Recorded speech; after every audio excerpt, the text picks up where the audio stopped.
महाराष्ट्र क्रांती news, आवाज सर्वसामान्यांचा। वणीत रात्री भूकंपाचा धक्का, नागरिकांची घराबाहेर धाव।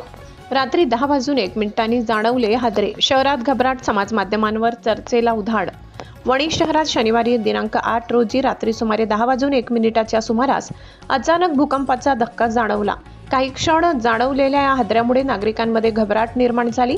रात्रीची वेळ असल्याने अनेक नागरिक घरात असतानाच घराला कंपन जाणवू लागल्याने काहींनी कुटुंबासह घराबाहेर धाव घेतली। शहरातील विविध भागात भांडी, पाण्याची भांडी तसेच घरातील वस्तू हल्ल्याचे नागरिकांनी सांगितले। धक्का जाणवताच काही कुटुंबे घराबाहेर रस्त्यावर आणि मोकळ्या जागेत एकत्र आली। नागरिकांनी फोनद्वारे एकमेकांशी संपर्क साधत कोणत्या भागात धक्का जाणवला याची माहिती घेतली। दरम्यान घटनेनंतर काही मिनिटातच समाज माध्यमांवरही भूकंपाची चर्चा सुरू झाली।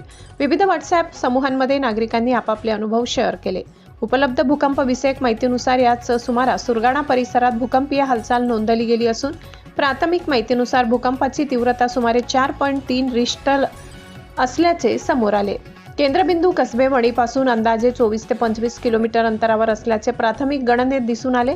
या भूकंपीय हालचालीचा परिणाम वणी शहरात जाणवला असल्याची शक्यता आहे। भूकंपाची अधिकृत तीव्रता, खोली व केंद्रबिंदूबाबत राष्ट्रीय भूकंप विज्ञान केंद्राची अंतिम नोंद महत्त्वाची ठरणार आहे। सुदैवाने या धक्क्यामुळे कोणतीही जीवितहानी अथवा मोठ्या प्रमाणात मालमत्तेचे नुकसान झाल्याची माहिती नाही। मात्र अचानक आलेल्या हादऱ्यामुळे नागरिकांमध्ये काही काळ भीतीचे वातावरण होते। दरम्यान दिंडोरी पेठ तालुक्यात काही भागात भूकंपाचे धक्के जाणवत असल्याच्या पार्श्वभूमीवर नागरिकांनी घाबरून न जाता सतर्क राहावे असे आवाहन दिंडोरीचे उपविभागीय अधिकारी डॉक्टर अप्पासाहेब शिंदे यांनी केले। भूकंपाच्या वेळी खिडक्या, काचा, कपाटे, जड वस्तूंपासून दूर राहावे। शक्य असल्यास मजबूत टेबलखाली आसरा घ्यावा। धक्के सुरू असताना लिफ्टचा वापर करू नये। तसेच धक्के थांबल्यानंतर इमारती, वीजवाहिन्या व झाडांपासून दूर मोकळ्या जागेत सुरक्षित राहावे असे सांगितले। नागरिकांनी अफवा व अप्रमाणित माहितीवर विश्वास न ठेवता प्रशासनाच्या अधिकृत सूचनांचे पालन करावे असेही त्यांनी स्पष्ट केले। महाराष्ट्र क्रांती न्यूजसाठी प्रतिनिधी सागर मोर, वणी, दिंडोरी। अशाच नवनवीन बातम्या पाहण्यासाठी आमच्या महाराष्ट्र क्रांती न्यूज या YouTube चॅनलला लाईक करा, सबस्क्राईब करा आणि बेल आयकॉनला प्रेस करा।